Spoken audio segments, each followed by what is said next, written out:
The universe around us seems to be made up of much more than what we can see.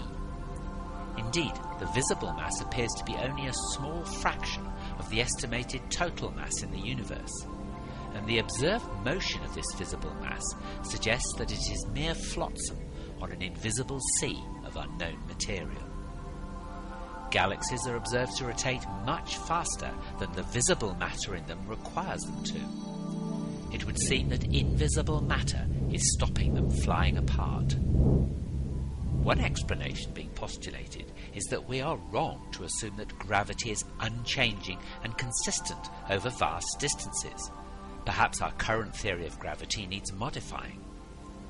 Another explanation could be that associated with each galaxy is an invisible halo of so-called dark matter, and it's this that's responsible for the galaxy's fast rotation.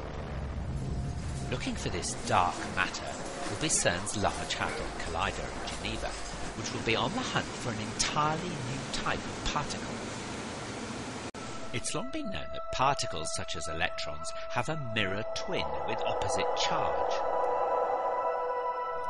These inhabit the strange world of antimatter, loved of science fiction writers. In this case, the antimatter partner of an electron is a positron. In the presence of an electric field, they move in opposite directions.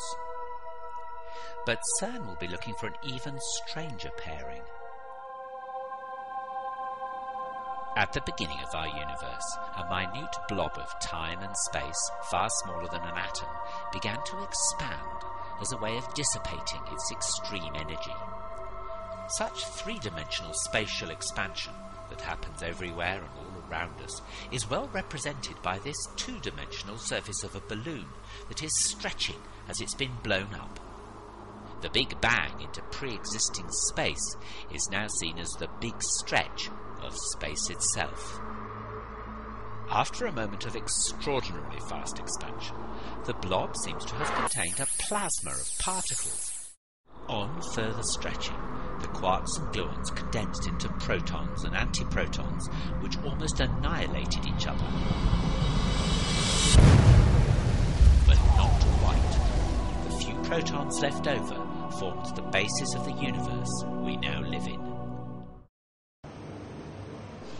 And the final strangeness could be what might be glimpsed in another of the LHC's detectors, ALICE, mini Big Bangs. By firing massive lead ions at each other, each containing 82 protons, ALICE may momentarily liberate quarks and gluons from their proton and neutron prisons, where they've been held since a millionth of a second after the Big Bang. This could recreate the quark-gluon plasma physicists believe was present at the Big Bang itself. The LHC is indeed set to take us on the strangest journey of all time.